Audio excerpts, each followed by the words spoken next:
আমার ধারণা যে সাধারণ মুসলমানদের যদি এই অবস্থা হয় তাহলে অন্য সব জায়গায় সকলের একই অবস্থা, যে সবাই এই মনে করে বসে আছে যে হ্যাঁ আমার তো কিছু করার দরকার নাই, ইমাম মাহদি আসবে উনিই সব করবে, ঈসা আলাইহিস সালাম আসবে উনিই সব করবে। তাহলে অন্য মুসলমানদের আর মুসলিম নেতাদের আর কোনো করণীয় নেই। এই চিন্তা যদি সুলতান মোহাম্মদ আল ফাতেহ করতেন তাহলে উনি মাটির উপর, পাহাড়ের উপর দিয়ে জাহাজ চালাতে পারতেন না। উনি কিন্তু ইস্তাম্বুল বিজয় করার সময় মাটির উপর দিয়ে জাহাজ চালাইছে, পানির উপর দিয়ে নয়। মানে যখন সকল রাস্তা বন্ধ হয়ে গেছে, যখন সবাই হাল ছেড়ে দিয়েছে যে না এবারও ইস্তাম্বুল বিজয় সম্ভব নয়, ইস্তাম্বুল বিজয় করার জন্য, তুরস্ক বিজয় করার জন্য একদম আল্লাহর নবীর যুগ থেকে সুলতান মোহাম্মদ আল ফাতেহের যুগ পর্যন্ত অসংখ্য মুজাহিদ বাহিনী চেষ্টা করেছে, কেউ পারেনি। কেন এটা খ্রিস্টানদের সবচেয়েতে, যেমন আজকের ইতালির রাজধানী রোম, এরকম বাইজেন্টাইন এম্পায়ারের রাজধানী হচ্ছে তুরস্কের রাজধানী কনস্টান্টিনোপল, কুস্তুনতুনিয়া, ইস্তাম্বুল। এটা বিজয় করা এত সহজ নয়। তো যখন সবাই হাল ছেড়ে দিয়েছে তখনও সুলতান মোহাম্মদ আল ফাতেহ স্বপ্ন দেখছেন যে না ইস্তাম্বুল বিজয় সম্ভব, তো যাওয়ার যে কোনো রাস্তা নাই, তবু তাহলে মাটির উপর দিয়ে জাহাজ চলবে। মাটির উপর দিয়ে কেমনে জাহাজ চলবে? তো বলে নিচে কাঠ বিছাও, কাঠের উপর তেল লাগাও, আর তার উপরে জাহাজ উঠাও, তেলের ঘর্ষণে জাহাজ টেনে নিয়ে যাও। তেলের ঘর্ষণে জাহাজ টেনে নিয়ে গিয়ে এমন জায়গায় জাহাজ নামাও যেখানে শত্রু কল্পনাও করেনি যেখানে জাহাজ নামতে পারে। তো উনি যদি চিন্তা করতেন যে না ইস্তাম্বুল বিজয় করার কাজ তো ইমাম মাহদির, কেন হাদিসে কিন্তু আছে যে কিয়ামতের পূর্ব মুহূর্তে ইস্তাম্বুল বিজয় হবে। তো ইস্তাম্বুল বিজয়ের কাজ যেহেতু ইমাম মাহদির, তা আমার করে কি লাভ? আমার করে তো কোনো লাভ নাই। আর সুলতান সালাহুদ্দিন আইয়ুবী যদি মনে করতেন যে মসজিদে আকসা আমি আর কি করতে বিজয় করবো, এই তো ইমাম মাহদির কাজ, তাহলে এখনও ওই খ্রিস্টান ক্রুসেডারদের হাতেই মসজিদে আকসা থাকত। তো রাসূলুল্লাহ সাল্লাল্লাহু আলাইহি ওয়াসাল্লাম আমাদের যে থিওরি শিখিয়েছেন, সেই থিওরিটা হচ্ছে তোমরা যদি দেখো যে সূর্য পশ্চিম দিকে ঠিকই উঠে গেছে, মানে কিয়ামত হয়ে গেছে, তারপরেও যদি তোমার হাতে একটা গাছের চারা থাকে তাহলে ওটাকে লাগাও। এর নাম হচ্ছে প্রোডাক্টিভিটি। মানে অলস হাত ছেড়ে দিয়ে বসার কোনো সুযোগ নেই। সদা সর্বদা নিজের সময়কে কাজে লাগানো, উঁচু হিম্মত, সৎ সাহস এবং নেতৃত্বের গুণ, এটা কাজে লাগিয়ে সামনের দিকে এগিয়ে যাওয়া। জি না, আপনি হাতের সাথে হাত লাগিয়ে বসে রাখলেন, যেখানে পশ্চিম দিকে সূর্য উঠে গেছে তখন রাসূল সাল্লাল্লাহু আলাইহি ওয়াসাল্লাম বলতেছে না তোমার হাতে যদি কোনো বীজ থাকে, চারা থাকে, রোপণ করার মতো করো। মানে শেষ সময় পর্যন্ত আমল বা চেষ্টা অব্যাহত রাখতে হবে। এটাই মুসলমানদের কাজ। কেননা কেউ জানে না কখন ইমাম মাহদি আসবে, কখন দাজ্জাল আসবে, কখন কিয়ামত হবে, নির্ধারিত সময় কেউ জানে না। হবে এই কথা ঠিক, হবেই হবে, এটাই নিশ্চিত, কিন্তু ওটার অপেক্ষায় আপনার আর কোনো কাজ নাই, এটা হলো না। তথা আমাদের ইয়াং জেনারেশন, আমাদের মুসলিম উম্মাহ, তাদের কাজ আছে, জ্ঞানে বিজ্ঞানে তাদেরকে সামনের দিকে এগিয়ে যেতে হবে এবং চেষ্টা অব্যাহত রাখতে হবে।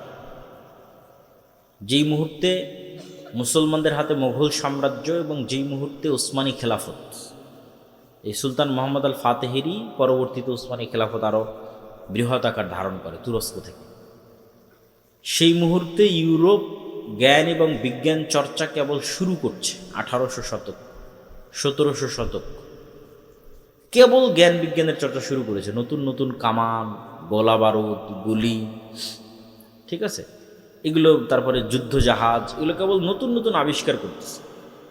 তো তখন যদি মুসলমানেরা, এই উসমানীয় খেলাফতের মুসলমানেরা অথবা ভারতের মোগল শাসকেরা চিন্তা করতে যে না আমরাও জ্ঞান এবং বিজ্ঞানে বিনিয়োগ করব, এরা এটা করে, তখন ওই ওসমানী শাসকেরাও এবং মোগল শাসকেরাও এরা সব টাকা পয়সা ব্যয় করেছে বিশাল বিশাল ইমারত তৈরিতে, কারুকার্য খচিত তাজমহল, মসজিদ, আরও প্রাসাদ, ভবন,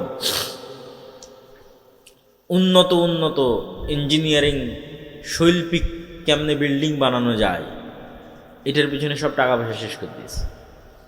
তো তাজমহলের পিছনে যা টাকা ব্যয় করেছে ওই টাকা যদি ভারতের মুসলমানদের সন্তানদের জ্ঞানের পিছনে ব্যয় করা হতো তাহলে হয়তো মুঘল সাম্রাজ্যের পতন নাও হতে পারতো। আল্লাহ আলম, আল্লাহ ভালো জানে। হয়তো যখন ব্রিটিশরা এই দেশে এসেছিল তখন হয়তো তাদের মতো শক্তি সামর্থ্য মুসলমানদেরও থাকতো লড়াই করার মতো। তো একই অবস্থা আজকে মুসলমানদের বিরাজ করছে। এই যে মুসলমানদের তেল আছে, গ্যাস আছে, টাকা পয়সা আছে, রিসোর্স আছে, সমুদ্রের প্রণালী আছে, কিন্তু এই টাকা পয়সাগুলো মুসলমানরা কি করতেছে? বিশাল বিশাল উঁচু উঁচু বিল্ডিং, পর্যটন খাত, যে আমরা পর্যটন খাতকে উন্নত করব, পর্যটন খাতের পিছনে ব্যয় করব, মানুষ আসবে ঘুরতে, এখান থেকে আমরা ইনকাম করব। এই যেটার পিছনে ব্যয়, জ্ঞান এবং বিজ্ঞান শিখার পিছনে কোনো ব্যয় আছে, কিন্তু ওই মাপের ব্যয় নাই যে না আমার মূল টার্গেট জ্ঞান বিজ্ঞান। তো কীরকম ভয়াবহ পরিস্থিতির মুখোমুখি হতে পারে মুসলমানেরা তা তো চোখের সামনেই দেখা যাচ্ছে। তো এই জন্য আমাদেরও নিজ নিজ সাধ্যের জায়গা থেকে যে না হ্যাঁ আমি আমার জায়গা থেকে কি করতে পারি, আমাদেরকেও আমাদের জায়গা থেকে দুটো কাজ করতে হবে। সৎ নেতৃত্ব কিভাবে তৈরি হবে তার প্র্যাকটিস, জ্ঞান এবং বিজ্ঞানে কিভাবে আমরা সামনের দিকে এগিয়ে যাব তার চেষ্টা। আমাদের বিশ্ববিদ্যালয়গুলোর অবস্থা আরও শোচনীয়। আরব বলেন, পারস্য বলেন, তারা মোটামুটি তাও কিছু আছে, আমাদের দেশে তাও নাই। এখানে অতটুকুও নাই, এখানে শুধু চেতনা বিক্রি হয়, সভাপতি আর সহসভাপতি পদ বিক্রি হয়, আর দলীয় এবং ছাত্র রাজনীতি এবং অস্ত্র মারামারি গণ্ডগোল এটাই শেখানো হয়। এবং সেখান থেকে বের হয় চাঁদাবাজ, সেখান থেকে বের হয় সন্ত্রাস, সেখান থেকে বের হয় দুর্নীতিবাজ। দেশের জন্য কিছু করবে এরকম প্রজন্ম তৈরি হয় না। ফলত 52 বছরও এই দেশে বলার মতো কিছু নাই, যে এই দেশের কিছু হয়েছে, কিছু আছে, এরকম নাই। না ডিফেন্স সিস্টেম, না সামরিক খাত, না অন্য আর কোনো জ্ঞান গবেষণা। কোথাও বাংলাদেশ বলতে পারবে না যে না এই জায়গায় আমি নিজের পায়ে দাঁড়িয়ে আছি। তো এই যে আমাদের ভয়াবহ অবস্থা, এটার থেকে বের হওয়ার জন্য পড়াশোনা, জ্ঞান বিজ্ঞান এবং নেতৃত্বের গুণাবলীর বিকাশ কিভাবে হবে? আগের বহু বক্তব্যে তুলে ধরা আছে যে সত্যবাদিতা এবং ন্যায়পরায়ণতাই হচ্ছে নেতৃত্ব বিকাশের একমাত্র রাস্তা। যে কোনো মানুষ চিন্তা করবে যে আমি শতভাগ সত্য বলবো এবং শতভাগ ন্যায় প্রতিষ্ঠা করব, সেই নেতা। প্রথমে কোথায় করতে হবে? প্রথমে পরিবারে, তারপরে কোথায় করতে হবে? আশেপাশে। পরিবারে আমি আমার স্ত্রীকে হক দেই না, মানে আমি নেতা নই, আমার মধ্যে নেতৃত্বের যোগ্যতা নাই, আমাকে দিয়ে আল্লাহ সুবহানাহু ওয়া তাআলা নেতৃত্বের খেদমত নেবেন না। বাবা মায়ের কথা শুনি না, বাবা মায়ের হক আদায় করি না, মানে আমি নেতা নই। নিজের বোনকে পিতার সম্পত্তিতে ন্যায়ের সাথে ভাগ দেইনি, তার মানে আমি নিজেই জালেম, আমি ন্যায় প্রতিষ্ঠাকারী নই। তাহলে নেতা তৈরি হয় এই দুইটা জিনিসের উপর ভিত্তি করে, সত্য বলা এবং ন্যায় প্রতিষ্ঠা করা।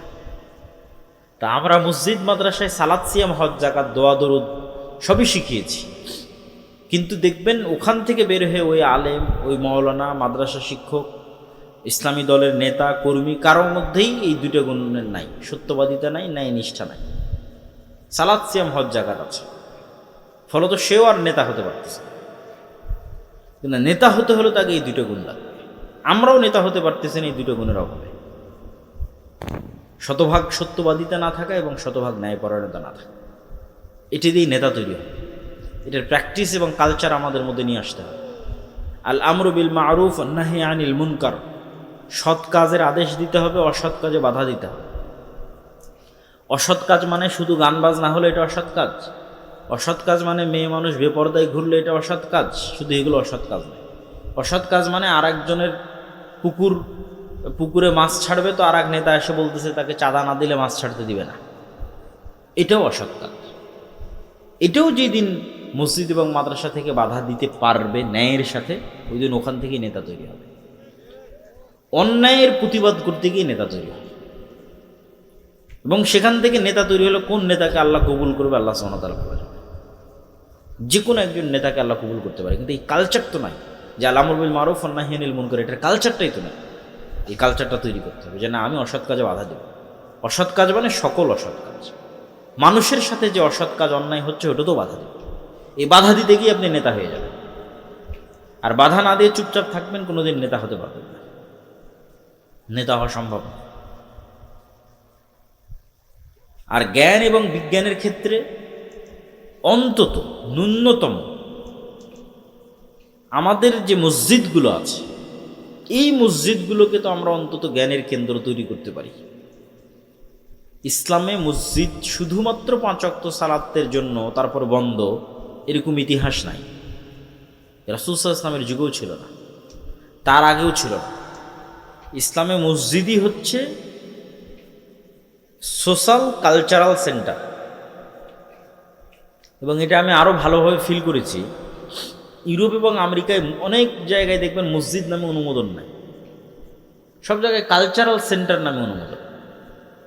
Islamic cultural centre, Mohammadia cultural centre, সালাফি কালচার, ওটা কিন্তু মসজিদ। কিন্তু গভর্নমেন্ট থেকে পারমিশন নিয়েছে কি হিসেবে? কালচারাল সেন্টার হিসেবে।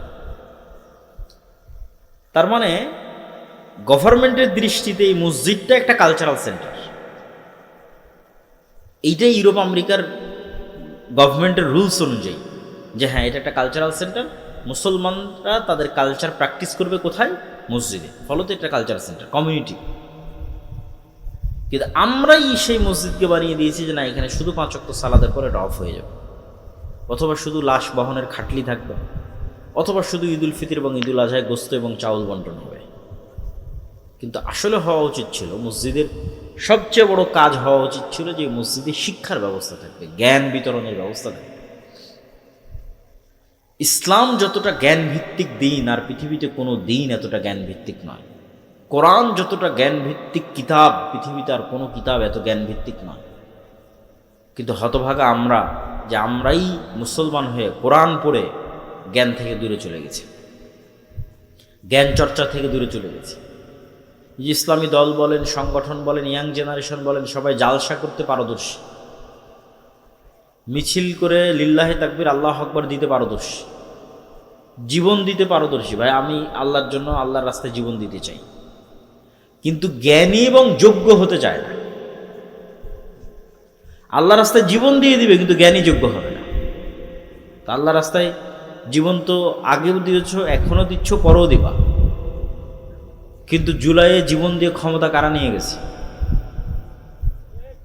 তোমার উত্তরসূরিরা না। কেন? তোমার উত্তরসূরিরা যোগ্য ছিল না, জ্ঞানী ছিল না। যারা জ্ঞানী এবং যোগ্য ছিল, বামপন্থী, ওরা নিয়ে গেছে। তাহলে জীবন দিয়ে কোনোদিন ক্ষমতা পাওয়া যায় না। তুমি জীবন দিবা, ক্ষমতা আর একজন নিয়ে যাবে। তাহলে তোমাকে ওই যোগ্যতা এবং জ্ঞানের জায়গাগুলোতে ঢুকতে হবে। তোমার মিডিয়া কোথায়? মুসলমানদের পক্ষে কথা বলবে এই মিডিয়া কই? এই মিডিয়ার জন্য তো আর জীবন দেওয়া লাগবে না, এই মিডিয়া তৈরি করার জন্য জ্ঞান এবং যোগ্যতা লাগবে। মুসলমানদের একটা ইংরেজি মিডিয়া থাকবে, আরবি মিডিয়া থাকবে, সেটা কই? এটার জন্য জীবন দেওয়া লাগবে না, এটার জন্য জ্ঞান এবং যোগ্যতা লাগবে। ব্রাকের মতো মুসলমানদের কোনো অর্থনৈতিক প্রতিষ্ঠান নাই, কই?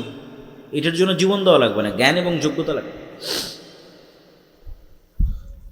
এবং আজকেও যে ফাইটটা হচ্ছে পৃথিবীতে, দেখা যাচ্ছে যে একটা সময় মনে করা হতো যে যার হয়তো শুধু পারমাণবিক অস্ত্র আছে সেই যুদ্ধে জিতবে, এবং এটাই যুদ্ধের একমাত্র লাস্ট রেজাল্ট, এবং যার দেখা যাচ্ছে বিশাল বিশাল বিমান আছে সেই জিতবে। কিন্তু নিকট অতীতে পাকিস্তান এবং ভারতের যুদ্ধে, তারপরে পাকিস্তান, আফগানিস্তান, এখন ইরান এবং ইসরায়েল, এই যুদ্ধগুলোতে যে দেখা যাচ্ছে যে না, ন্যূনতম ড্রোন বানানোর জ্ঞান থাকলেই একটা যুদ্ধকে কন্ট্রোল করে ফেলা যায়। রাশিয়া এবং ইউক্রেন যুদ্ধ চলছেই ড্রোনের উপর দিয়ে। যে যত ভালো ড্রোন বানাতে পারে, যে যত ভালো ড্রোন উড়াতে পারে, এই একটা $50,000 একটা ড্রোন ধ্বংস করতে আপনার কয়েক বিলিয়ন ডলারের মিসাইল নিক্ষেপ করতে হচ্ছে, যে আকাশে আমি এই ড্রোনটাকে ধ্বংস করব। এই $50,000 একটা ছোট্ট ড্রোন গিয়ে আপনার কোনো তেল শোধনাগার, কোনো বড় কোনো কোম্পানি কোথাও গিয়ে পড়ে যাচ্ছে, আগুন লেগে যাচ্ছে, মানুষ ভয় পেয়ে যাচ্ছে। তো দেখা যাচ্ছে যুদ্ধের চিত্রই পাল্টে যাচ্ছে ইউক্রেন এবং রাশিয়ার যুদ্ধ থেকে নিয়ে আজ পর্যন্ত ড্রোনই সব কিছু। তো জ্ঞান এবং বিজ্ঞানের সাথে যতক্ষণ মুসলমানেরা কানেক্টেড না হচ্ছে, মসজিদকে যতক্ষণ জ্ঞানের মার্কাজ না বানাচ্ছে এবং জ্ঞান চর্চার যতক্ষণ চেষ্টা না করতেছে, শেখুল ইসলাম ইবনে তাইমিয়া রাহিমাহুল্লাহ বলেছেন প্রত্যেক মুসলমানের জন্য কোরআন নিজে বুঝতে পারবে এরকম এতটুকু জ্ঞান অর্জন করা ফরজ। আমরা মোটামুটি আছি যে হ্যাঁ কোরআন পড়তে পারি, এরকম আছে অনেকে। কোরআন পড়তে পারে না এরকমও তো অসংখ্য হাজার হাজার। কিন্তু কোরআন যে নিজে পড়ে বুঝবে এরকম জ্ঞান শুধু মাদ্রাসার ছাত্রদেরই আছে, তাও অনেক অল্প। মাদ্রাসাতেও যারা পড়ে তাদের অনেকে ভালো বোঝে না। অথচ ইবনে তাইমিয়া রাহিমাহুল্লাহ বলছে এটা প্রত্যেক মুসলমানের উপর ফরজ যে সে কোরআন নিজেই বুঝবে, অন্তত আরবিটা বুঝতে পারবে। নাহলে তো পরিবর্তন হবে না। পরিবর্তন হওয়ার জন্যই আল্লাহ কোরআন দিয়েছে, আপনার অন্তরে প্রভাব বিস্তার করার জন্যই আল্লাহ সুবহানাহু ওয়া তাআলা কোরআন দিয়েছে। এটা যদি আপনি যতক্ষণ নিজে ফিল এবং অনুভব না করতে পারবেন, আপনি হেদায়েতের রাস্তা পাবেন না। শেষ জামানায় ইমাম মাহদিদের সময়ে, ঈসা আলাইহিস সালাতু ওয়াস সালামের সময়ে যারা জেরুজালেম বিজয় করবে, ইস্তাম্বুল বিজয় করবে, রোম বিজয় করবে, ভারত বিজয় করবে, এরকম দেশগুলো যারা বিজয় করবে, তারা ওই মানের ইমান কোথায় থেকে সংগ্রহ করবে? নবী তো নাই, মুহাম্মদ সাল্লাল্লাহু আলাইহি ওয়াসাল্লাম তো নাই, সাহাবীরা তো নাই, কিন্তু ওদের ইমান সাহাবীদের মতোই, সাহাবীদের কাছাকাছি। মদিনার সর্বশ্রেষ্ঠ ইমানওয়ালা মানুষগুলো বের হয়ে আসবে। কেমনে তারা ইমানটা তৈরি করবে? কোরআন দিয়ে। কোরআনের সংস্পর্শে তাদের ইমানের লেভেল ওই জায়গায় পৌঁছে যাবে। এই জন্য আমাদের মসজিদগুলোতে মক্তব চালু করা, জ্ঞান শিক্ষার ব্যবস্থা করা, জ্ঞান উপার্জনের ব্যবস্থা করা, জ্ঞানের পিছনে সময় দেওয়া, এগুলো অতীব জরুরি এবং অতীব প্রয়োজনীয়। এবং এই যে যা অর্থ আমরা জালসা সম্মেলনের জন্য ব্যয় করে থাকি, এই অর্থের একটা অংশ যদি আপনি ইমামের বেতন বাড়ানোর জন্য ব্যয় করেন, এই অর্থের একটা অংশ যদি ইমামকে ভালো প্রশিক্ষণ দেওয়ার জন্য ব্যয় করেন, এই অর্থের একটা অংশ যদি ওই ইমামকে প্রশিক্ষণ দিয়ে গ্রামে মক্তবের বাচ্চাদের কেমনে শতভাগ মক্তবে বাচ্চাদের উপস্থিত করানো যায়, তার পুরস্কার প্রতিযোগিতা, ওগুলোর পিছনে ব্যয় করেন, তাহলে আপনার এই জালসা করে যা উপকার হয়েছে তার চেয়ে 10 গুণ 100 গুণ বেশি উপকার। শুধু এই ছোট্ট ছোট্ট পদক্ষেপগুলো, যে না আমার মসজিদের ইমাম হবে খুবই যোগ্যতা সম্পন্ন, ফলত একটা ভালো বেতন দিতে হবে, এই ইমাম সাহেবকে আমি আরও অনেক ট্রেনিং করাতে চাই, ইমাম সাহেবকে আমি মসজিদে মক্তব চালাতে চাই, গ্রামের সব বাচ্চা যেন এই মক্তবে আসে, তার জন্য বিভিন্ন রকমের পুরস্কার, চকলেট ইত্যাদি, সাইকেল ইত্যাদি বিতরণের ব্যবস্থা করতে চাই, যাতে পুরো গ্রামের একটা বাচ্চাও কোরআন এবং দ্বীনের জ্ঞান থেকে দূরে না থাকে। এটা সবচেয়ে স্থায়ী, পার্মানেন্ট এবং দীর্ঘমেয়াদী। কেন এরাই এই মক্তবে যারা পড়তেছে, এরাই তো বিভিন্ন স্কুল কলেজে এই দেশের ডিসি, ওসি, এসপি, মন্ত্রী, মিনিস্টার এই জায়গাগুলোতে যাবে। তো ছোটতে যদি আপনি তাদের শিখিয়ে দিতে পারেন নবীদের জীবনী, সাহাবীদের জীবনী, ঈমান, আকীদা, আদর্শ, সত্যবাদিতা, ন্যায়পরায়ণতা, তার কিছু না কিছু প্রভাব থাকবে। এই জন্য আমাদের যে নিজস্ব মক্তবের সিলেবাস আছে, এটা ওইভাবেই তৈরি করা। তালিমউদ্দিন বা আদর্শ শিক্ষা, যেটার উপর আপনারা মক্তব অলিম্পিয়াড দেখলেন এনটিভির পর্দায়, ছোট ছোট বাচ্চাদের নবীদের জীবনী থেকে শুরু করে আদব কায়দা থেকে শুরু করে সব কিছু, এই সিলেবাসের উপর ট্রেনিং দিয়ে আপনাদের আশেপাশের সকল মসজিদে মক্তব চালু করা দরকার। আর এই ট্রেনিংয়ের জন্য যাতায়াত খরচও ফ্রি, এই ট্রেনিংয়ের জন্য থাকা খাওয়াও ফ্রি, এই ট্রেনিংয়ের জন্য সিলেবাসও ফ্রি। মানে বাচ্চারা যে সিলেবাসটা নেবে, বইটা নেবে, এটাও ফ্রি। তো এত কিছু বিনামূল্যে দেওয়ার পরেও যদি এই কাজে আপনারা আগ্রহী না হন, তাহলে এর জবাবদিহিতা তো আল্লাহ সুবহানাহু ওয়া তাআলার দরবারে আপনাদেরকে দিতে হবে। প্রিয় উপস্থিতি, ইয়াং জেনারেশনের উদ্দেশ্যে এবং উপস্থিত সকলের উদ্দেশ্যে, মুসলমানদের এই যে পরিবেশ এবং পরিস্থিতি, এই পরিবেশ এবং পরিস্থিতি সামনে আরও ভয়াবহ হবে। ফিতনা থামার লক্ষণ খুব কম, এবং আমাদেরকে অনেক বড় বিপদ এর মুখোমুখি হতে পারে। দুর্ভিক্ষ যদি দেখা দেয় বাংলাদেশে, আশ্চর্যের কিছু নয়। এরকম পরিস্থিতি যদি আর 2-3 মাস চলে, তেল এবং গ্যাসের সংকট, আর এই সংকট শুধু বাংলাদেশে তা না, এই ইন্দোনেশিয়া, মালয়েশিয়া, ফিলিপাইন, থাইল্যান্ড, একই সিনারি, ভারত, পাকিস্তান, এমনকি ইউরোপ, এমনকি আমেরিকা, সব জায়গায় সেম সিনারি। ফলত এটা বিশ্বের অর্থনীতিতে যে প্রভাব আসবে, এই প্রভাব আমাদের দেশে যখন পড়বে তখন এখানে দুর্ভিক্ষ দেখা দিত।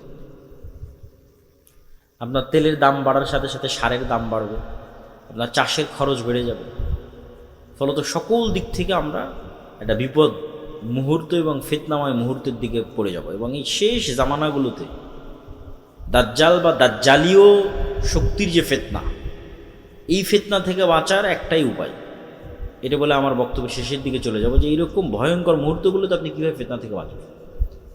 আজকে যদি আমি আপনাকে বলি, মানে আমাকেও যদি কেউ বলে যে ভাই তুমি যদি এই কথা মানো তাহলে তোমার গাড়িতে তেল দিব, তা আমি তো মনে হয় সন্দেহে পড়ে যাব যে এই কথা মেনে নিয়ে তেল নেওয়াই ভালো। তো এর চাইতে ভয়ঙ্কর ঘটনা তো দাজ্জাল ঘটাবে। এই তেল নয়, দাজ্জাল বলবে আকাশ বৃষ্টি বন্ধ করে দিবে, জমিন ফসল বন্ধ করে দিব, হয় আমাকে রব মানো, নাহলে আকাশের বৃষ্টি বন্ধ, জমিনের ফসল বন্ধ। তো এখন যদি আপনাকে বলি যে ভাই তুমি এই কাজ না করলে তোমার তেল নাই, তোমার মোটর সাইকেলে তেল নাই, তোমার গাড়িতে তেল নাই, তো সবাই যে ইমান বিক্রি করে, কয়জন ইমান নিয়ে থাকবে? তো এই ফিতনার সময়গুলো আমাদের ইন্ডিকেট করছে, বুঝাচ্ছে যে আপনি কিভাবে ফিতনা থেকে বেঁচে থাকেন। ফিতনা থেকে বেঁচে থাকার জন্য দুটো রাস্তা ছাড়া আর কোনো রাস্তা নেই আমার জানা নাই, যে ফিতনার সময় আমরা ফিতনা থেকে বেঁচে থাকবো। এক, পরকালের প্রতি অগাধ আস্থা, যেন আমি পরকালই আছি, পরকাল যেন দেখে নিয়েছি, পরকাল যেন আমি স্বাদ আস্বাদন করে নিয়েছি, আমি যেন মারা গেছিলাম, মৃত্যুবরণ করে জান্নাত জাহান্নাম কবর ঘুরে তারপরে আবার দুনিয়াতে এসেছি। পরকালের প্রতি এই লেভেলের অগাধ আস্থা। আব্দুর রহিম যে মৃত্যু এবং কবরের বর্ণনা শোনাচ্ছিল, জান্নাত জাহান্নামের বর্ণনা শোনাচ্ছিল, এটার প্রতি যতক্ষণ অগাধ আস্থা তৈরি না হবে ততক্ষণ আপনি দুনিয়া বিসর্জন দিতে পারবেন না। দুনিয়া তখনই বিসর্জন দিতে পারবেন যখন জান্নাতে আপনার জায়গাটা দেখতে পাবেন, যে হ্যাঁ জান্নাত হচ্ছে আসল জীবন। আমাল হায়াতুদ দুনিয়া ইল্লা লাইবুন ওয়া লাহু, দুনিয়া তো খেল তামাশা মাত্র। ওমা ইনদাল্লাহ খায়রুন ওয়া বাক, আল্লাহর নিকটে যা আছে ওটাই উত্তম এবং ওটাই চিরস্থায়ী, তথা পরকাল। এই পরকাল দেখতে পাওয়ার কারণে আসহাবুল উখদুদের সম্ভব হয়েছিল আগুনে ঢুকে যাওয়া। সূরা বুরুজের মধ্যে আসসামা ইযাতিল বুরুজ আল ইয়াউমিল মাউউদ ওয়া শাহিদু ওয়া মাশহুদ কুতিলা আসহাবুল উখদুদ, যে তাদের বলা হলো হয় ঈমান ছাড়ো না হয় আগুনে ঢোকো। তো ওরা আগুনে ঢুকে গেছে। তো কেমনে সম্ভব যে আপনি আগুনের মধ্যে স্বেচ্ছায় ঢুকে জ্বলে পুড়ে যাবেন? তখনই সম্ভব যখন আপনি আগুনের মধ্যে জান্নাত দেখতে পাবেন, আর ওই আগুন থেকে পিছনে যখন জাহান্নাম দেখতে পাবেন। যে আমি যদি আগুনে না ঢুকি, ঈমান ত্যাগ করি, তাহলে পিছনে আমার বাড়ি ঘরে আসলে জাহান্নামের আগুন অপেক্ষা করছে। এটা যখন আপনি স্বচক্ষে দেখতে পাবেন যে এই সামনে যে আগুন জ্বলতেছে এটা তো জান্নাত, তখন ঢুকে যাবে। এই সেম ঘটনা দাজ্জাল ঘটাবে, বলবে দাজ্জালের জান্নাত জাহান্নাম, দাজ্জালের জাহান্নাম জান্নাত। পরকালের প্রতি অগাধ আস্থা ছাড়া আপনি ঈমান বাঁচাতে পারবেন না। সামান্য কিছুর বিনিময়ে ঈমান বিক্রি করে দেবেন, 1 টাকা অবৈধ 1 টাকার লোভে, সামান্য অর্থের লোভে, সামান্য ফসলের লোভে, সামান্য খাবারের লোভে। আর যখন আপনি মাটি কামড়ে পড়ে থাকবেন যে না খেয়ে মরে যাব, কিন্তু ঈমানের উপর মারা যাব, কারণ এটাই আলটিমেট সফলতা, সর্বোচ্চ সফলতা। ঈমানের উপর মরতে পারা, এটাই সফলতা, দুনিয়া অর্জন করা সফলতা। তাহলে পরকালের উপর অগাধ আস্থা ছাড়া শেষ জামানার ফিতনা থেকে বাঁচা সম্ভব নয়। 2, আল্লাহর ক্ষমতা এবং শক্তি সম্পর্কে জ্ঞান অর্জন। আল্লাহর ক্ষমতা, শক্তি, সাহায্য, তাওহীদ, এগুলো দিয়ে কোরআন পরিপূর্ণ। 3, সালাতের উপর অটল থাকা। তাওহীদ কত গুরুত্বপূর্ণ যে ইব্রাহিম আলাইহিস সালাতু ওয়াস সালাম আল্লাহ সুবহানাহু ওয়া তাআলার নিকটে দোয়া করছেন, রব্বি জাআল হাযাল বালাদা আমিনা ওয়াজনুবনি ওয়া বানিয়া আন না'বুদাল আসনাম।